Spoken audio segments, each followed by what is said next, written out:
ने बात की कि एरर, तो एरर मतलब मिस्टेक या इनएक्यूरेसी इन मेजरमेंट। तो एरर मिस्टेक हर एक से होती है, कोई इस दुनिया में ऐसा नहीं जिससे एरर मतलब मिस्टेक ना हो। पर उस मिस्टेक को कई बार ऐसा होता है कि मिस्टेक को दूर कैसे करें। तो यहाँ कुछ ऐसी बातें हम फिजिक्स के अंदर मैथ्स का यूज़ करके इस एरर को, कई बार ऐसा होता है कई लोगों को वो गलती खुद कर रहा है नहीं कर रहा है वो मालूम नहीं होता। अगर उसको उसकी गलती का एहसास हो जाए, उस गलती को वो देख पाए, समझ पाए, तो वो दूसरी बार वो गलती करेगा नहीं। तो यहाँ हम एरर को, तो एरर का हम एस्टिमेट निकाल सकते हैं। तो उसके लिए यहाँ कुछ मेथड है, उससे हम कोई भी एरर को मतलब समझ सकते हैं कि वो कितनी एरर हुई है मेजरमेंट लेने में। तो यहाँ कोई भी चीज़ हम मेज़र करें तो उसके अंदर गलती हुई है तो कितने परसेंटेज हुई है वो परसेंटेज में मेज़र की जाती है। और जिसके कारण जो ऑब्जर्वर होता है या मेजरमेंट लेने वाला जो इंसान होता है उसको मालूम पड़ता है कि मैंने गलती की है, तो वो दूसरी बार गलती करेगा नहीं। तो यहाँ हम समझते हैं का एस्टिमेट ऑफ एरर, और ऐसे जियो नीट में भी इसका क्वेश्चन आ चुका है। तो मैं एक सिंपल एग्जांपल लेता हूँ। मान लो एक स्टूडेंट्स ने मेजरमेंट लिया है और वो एक छोटी सी चीज़ उसके पास है, एक पेंसिल छोटी सी उसके पास है और उसने रीडिंग लिए, तो 4 रीडिंग आए। तो हम एग्जाम्पल की बात करते हैं। तो यहाँ उसके जो एग्जाम्पल लिए तो मतलब ऑब्जर्वेशन लिया, तो उस पेंसिल को मेजर किया, तो पहली बार उसने मेजर किया तो उसकी लेंथ आई 10.3।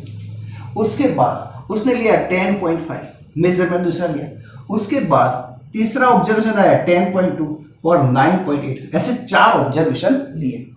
एक स्टूडेंट्स के पास हमने कहा कि इसके पास एक पेंसिल थी, उसने एक पहली बार इतना मेजरमेंट आया, दूसरी बार इतना है, तीसरी बार इतना, चौथी बार इतना है। तो ये जो एक्सपेरिमेंट उसने किया उसके अंदर मिस्टेक कितनी हुई तो वो देखनी हो तो हम देखनी हो तो उसके कुछ मेथड है।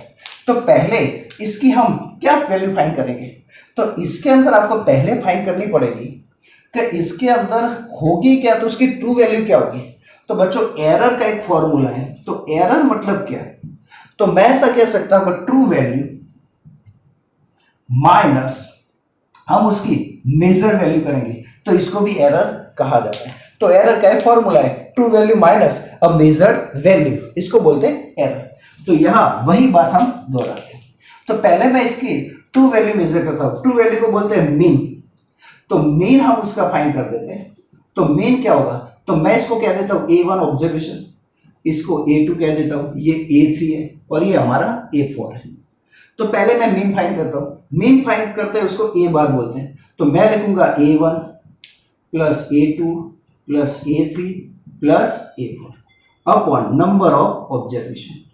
यहां A bar is equal to value of A1 10.3 plus 10.5 plus 10.2 plus 9.8 divide by, यह नंबर ऑफ ऑब्जर्वेशन 4 है।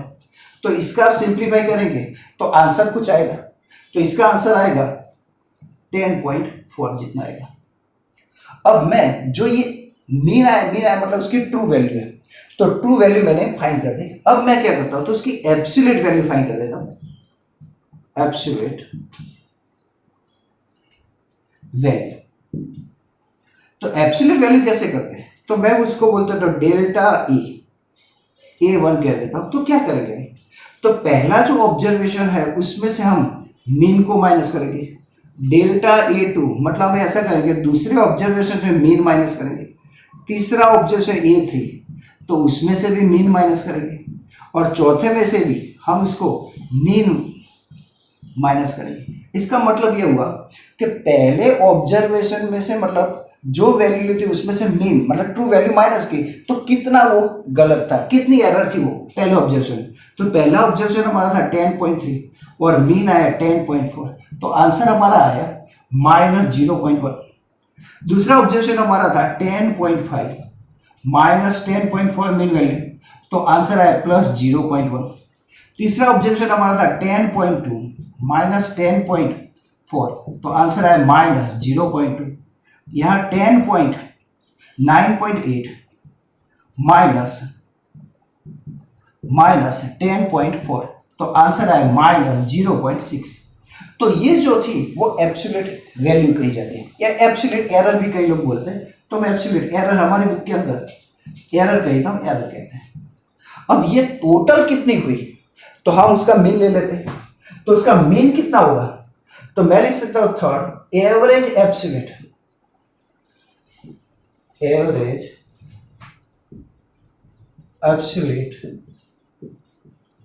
एरर।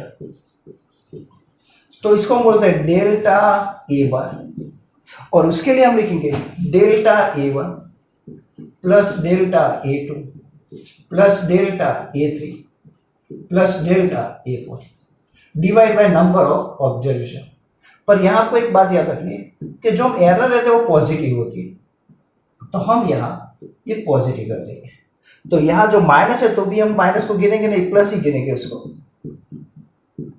प्लस 0.6 डिवाइड बाय क्या होगा 4। तो इसका आंसर हम क्या लिखेंगे? तो डेल्टा ए बार, तो इसका आंसर 6.6 मतलब 8 8 ने 10 मतलब 1.0 डिवाइड बाय 4, तो आंसर को 0.25 कुछ आएगा। तो ये हमारा हुआ एवरेज एब्सोल्यूट एरर। अब हम फाइंड करेंगे फोर्थ नंबर में रिलेटिव एरर।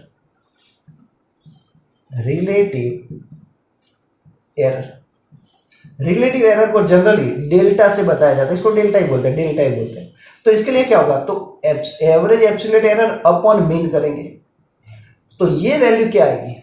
ये मीन, तो 0.25 तो आई, और मीन की वैल्यू 10.4 थी, वह हमने ली थी 10.4। इन सब का हम आंसर लाएंगे तो आंसर कुछ आएगा 0.024।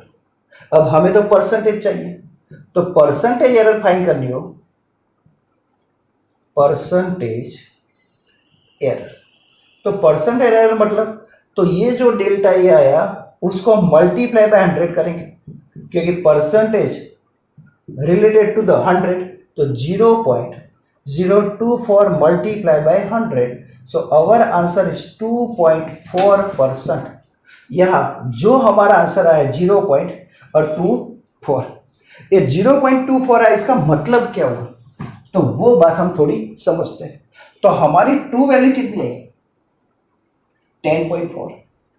ये जो ट्रू वैल्यू है तो इसके अंदर क्या हुआ? तो हमारा जो फाइनल आंसर है, तो हमारी एरर कितनी हुई? तो 2.4, 10.4 तो आई, इसके अंदर कितनी? तो इतनी मिस्टेक। कितनी मिस्टेक? तो हम ऐसा कह सकते हैं, तो ट्रू वैल्यू 10.4 प्लस और माइनस, आप जानते हैं एरर प्लस और माइनस हो सकती है, तो 2.4%, मतलब उतनी इतनी 2.4% ज़्यादा भी हो सकती है और 2.4% जितनी कम ही हो सकती है। तो यहाँ से हम एरर का एस्टिमेट निकाल सकते हैं, और वो इंसान या ऑब्जर्वर समझ सकता है कि हमारी एरर 2.4% आई। इसका मतलब ये हुआ कि ज़्यादा कुछ एरर है नहीं है, प्रैक्टिकल लाइफ में थोड़ा बहुत चलता है, पर अगर आप साइंटिफिक रीज़न पर देखो तो ये इतनी एरर भी ज़्यादा कहलाती है।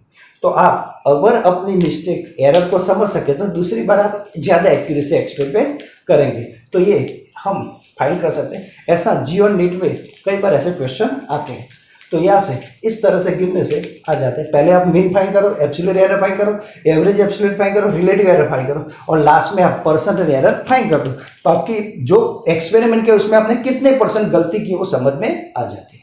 आज के लिए बच्चों इतना ही। Thank you very much.